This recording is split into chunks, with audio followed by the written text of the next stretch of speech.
The attic was dustier than I remembered, boxes stacked like cardboard mountains holding 28 years of memories. I'd only come up here to find my old high school yearbook. My 10-year reunion was next month, and I wanted to prepare myself for the inevitable "what are you doing now?" conversations. That's when I heard my mother's voice drifting up through the floorboards. "Martin makes over $200,000 now. He won't even notice the payments." I froze, yearbook in hand. "Martin? That was me. But won't he need to sign something?" "That was my sister, Sophia." Her voice sounded strained, desperate in a way that made my chest tight. "We'll handle that," my father said, his tone dismissive. "Power of attorney, remember? We can sign for him." "Power of attorney? What power of attorney?" I set the yearbook down silently and pulled out my phone, opening the voice recorder app. Whatever this was, I needed evidence. "I don't know," Sophia continued. "Maybe I should just declare bankruptcy. Start over." "Absolutely not." Mother's voice was sharp. "What would people think? A Fitzgerald declaring bankruptcy? No. Your brother will handle this. That's what family does." "Family," Sophia laughed bitterly. "Right. The same family that cut me off when I chose social work over law school." "Don't be dramatic," Father said. "We didn't cut you off. We simply redirected our resources to where they'd be best utilized. You paid for Martin's MBA and gave him $100,000 for his startup. You told me I was on my own if I wanted to waste my potential. And look where you are now," Mother replied. $40,000 in student loans, credit card debt, barely making rent. While Martin is successful. I get it. You've made that clear every Christmas for the past 5 years. My hands shook as I held the phone, recording every word. They were discussing my money, my future, like I was their personal ATM. "The bank needs an answer by Friday," Sophia said. "If I can't restructure the debt." "You'll co-sign it with Martin's information," Father interrupted. "The payment will come from his accounts. He has that ridiculous salary, no wife, no children. What's he spending it on anyway? Maybe he's saving?" Sophia suggested weakly. Mother laughed. "Martin? Save? He probably wastes it all on those gadgets and video games. This will actually help him be more responsible with money." "Video games. I was the chief technology officer of a major fintech company, and they thought I spent my money on video games." "How much are we talking about?" Sophia asked. "Between your student loans, the credit cards, and the medical bills from your surgery last year, roughly $90,000. $90,000. They were planning to secretly saddle me with $90,000 of my sister's debt." "I'll pay him back," Sophia said quickly. "Once I get on my feet." "Of course you will," Father said, but his tone suggested he didn't believe it. "Martin won't even know. We'll handle everything through the family trust account. He never checks those statements anyway." The family trust. The one they'd told me was dissolved years ago. "But what if he finds out?" Sophia asked. "He won't," Mother said confidently. "Martin's always been too trusting. Remember when we used his college fund to bail out your father's business? He never even questioned where his scholarship suddenly came from. My college fund. They'd told me I'd won a merit scholarship." "That was different," Sophia protested. "He was 18. He's 28 now, with a career, investments, and a duty to his family," Father finished. "He'll understand. Eventually, when you're back on your feet and successful, we'll tell him the truth. He'll probably laugh about it." "I don't want to do this," Sophia said, but her voice was defeated. "It feels wrong." "What's wrong is letting pride destroy your future," Mother said. "Martin has more than enough. Sharing with family isn't theft, it's responsibility. He just needs encouragement to remember that responsibility." "By forging his signature?" "By facilitating family support," Father corrected. "Now, bring those loan documents by tomorrow. We'll handle everything."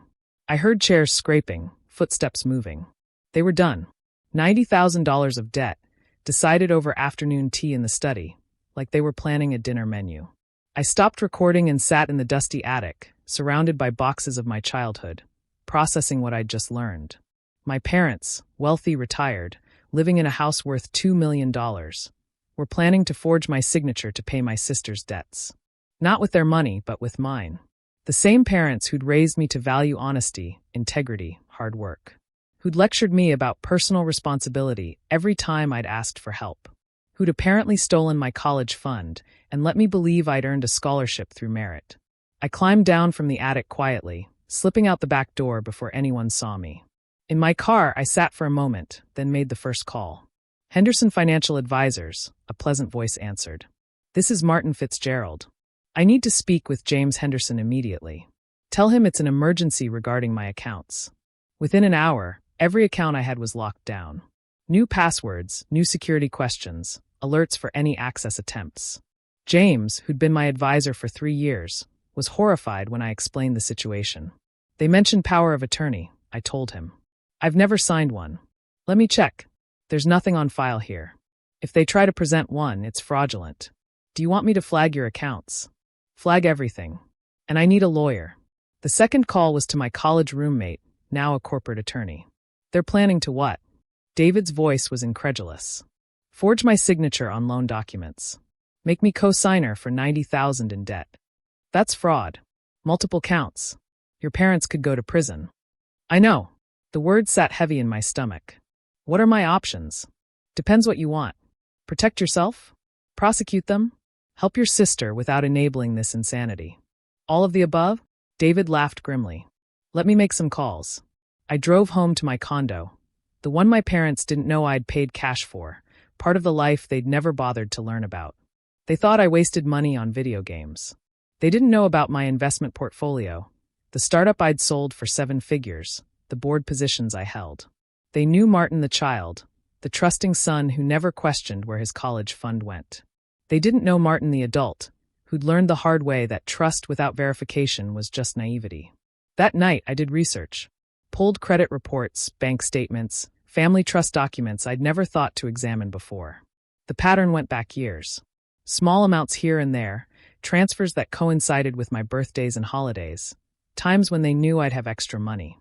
They'd been skimming from me since I'd gotten my first real job. The next morning, I called Sophia. Martin. She sounded surprised. What's up? Want to grab coffee? I'm near your place. We met at a small cafe downtown, far from our parents' neighborhood. Sophia looked tired, older than her 26 years. Social work paid nothing, and the stress showed in the lines around her eyes. You look good, she said, fidgeting with her coffee cup. Success suits you. Does it? Mom and Dad seem to think I'm wasting it all on video games. She froze. What? I was in the attic yesterday, getting my yearbook. Amazing what you can hear through old floorboards. Her face crumbled. Martin, $90,000 in debt? Tears started falling. I'm so sorry. I told them no. I said it was wrong. But you were still going to go through with it. What choice do I have? She looked up at me, mascara running. Do you know what it's like being the family failure? Every holiday, every birthday, it's Martin's doing so well. And why can't you be more like your brother? I chose to help people instead of chase money, and they've punished me for it ever since. So you were going to punish me? No. I don't know. I'm drowning, Martin. The student loans, the credit cards I used for textbooks and rent when they cut me off, the surgery bills from when my appendix burst. I make $38,000 a year helping at-risk kids, and I can barely afford ramen. Why didn't you ask me? She laughed bitterly. Ask my successful brother for money? Prove Mom and Dad right that I'm the family screw-up who needs rescuing. So instead, you were going to let them steal from me? I was going to pay you back. How? When? You just said you can barely afford ramen. She stared into her coffee, unable to answer. I pulled out my phone and showed her my bank app. See this account? It has $250,000 in it. Know what it's called? She shook her head. Sophia Emergency Fund. I started it 5 years ago, when Mom and Dad cut you off. Every month, I put money aside in case you needed help. Waiting for you to ask, to trust me enough to let me be your brother instead of the golden child Mom and Dad created. Fresh tears fell. You saved money for me? While you were planning to rob me. I wouldn't have. She stopped, shoulders sagging. Yes, I was going to let them do it. I'm a terrible person. No, I said firmly. You're a desperate person who's been manipulated by our parents into believing theft is better than honesty. But we're going to fix this. How? First, you're going to document everything. Every debt, every payment, every conversation with Mom and Dad about money. Second, you're going to meet with my financial advisor and lawyer. We're restructuring your debt legitimately, with payment plans you can actually afford. Martin, I can't take your money. You're not taking anything. I'm investing in my sister. There's a difference. What about Mom and Dad? I smiled grimly.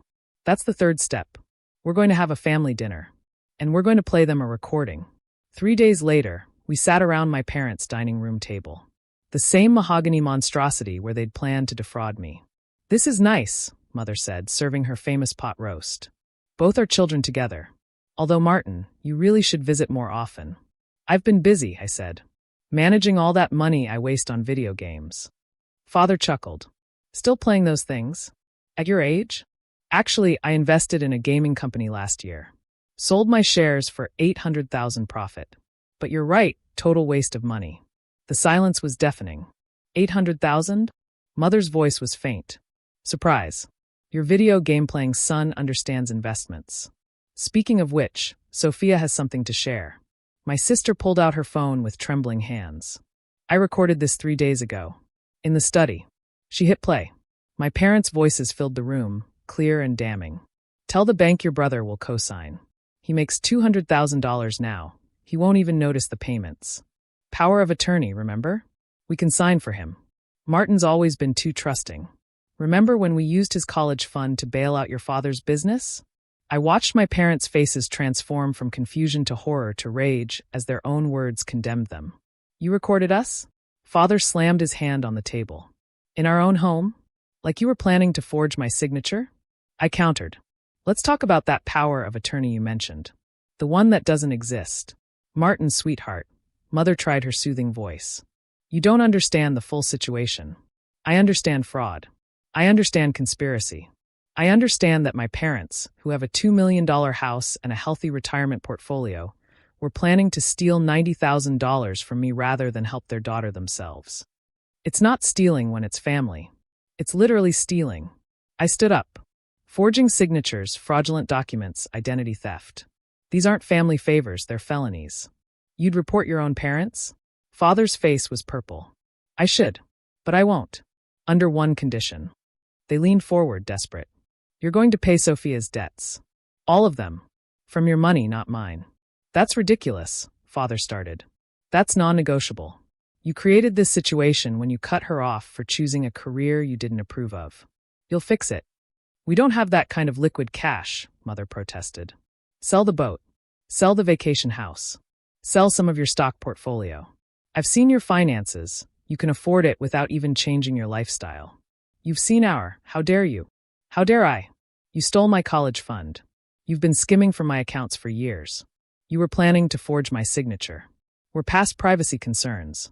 Sophia spoke up, voice small but firm. I've already sent the recording to myself. And Martin. And our lawyer. So don't think about trying to deny this later. Lawyer? Mother looked between us. You went to a lawyer? My lawyer, I clarified. Who's documenting everything in case you decide not to cooperate. He's particularly interested in the college fund theft. Statute of limitations hasn't run out on that. The fight went out of them like air from a punctured balloon. If we pay her debts, Father said slowly, this recording disappears? The recording stays. Insurance. But I won't use it as long as you fulfill your obligations. What obligations? Mother asked. I pulled out a document. This contract. You'll pay Sophia's debts in full within 30 days. You'll also set up a trust fund for her, equal to what you spent on my MBA. You'll never attempt to access my accounts again. And you'll apologize. Apologize? Father scoffed. To both of us. Me for the attempted fraud and years of theft. Sophia for the emotional manipulation and financial abandonment. Real apologies, not your usual deflections. This is extortion, Mother said. This is consequences, I corrected. Something you taught me all about. Remember all those lectures about personal responsibility. They signed the contract. They paid the debts. They even managed strangled apologies, though they tasted like vinegar in their mouths. But the family dinner stopped. The holiday gatherings became strained. They'd been exposed, and narcissists never forgive that. 6 months later, Sophia called me laughing. You'll never guess what Mom told Aunt Patricia. What? That you and I conspired to extort money from them. That we're ungrateful children who don't appreciate everything they've done for us. Sounds about right. How's the new apartment? Perfect. And the job, Martin, the job is amazing. Without the debt hanging over me, I could actually choose where I wanted to work instead of just taking whatever paid the most. I'm running a whole program now for homeless youth. I'm proud of you. I'm proud of us. We broke the cycle. She was right. We'd broken free from the toxic pattern of financial manipulation masquerading as family love. Our parents still had their money, their house, their reputation. But they'd lost their children, not to anger or revenge, but to truth. And sometimes the most expensive price you can pay is free. I still have the recording. Still have the contract. Still have the emergency fund with Sophia's name on it, though now she doesn't need it. Because real family doesn't wait for you to drown before throwing you a rope. Real family doesn't steal from you while preaching about responsibility. Real family shows up with coffee and honesty, even when it's hard. Especially when it's hard. My parents taught me about money, success, and winning at all costs. But Sophia taught me something worth more. That choosing integrity over easy money isn't just the right thing to do. It's the only way to sleep peacefully in a bed you've paid for yourself.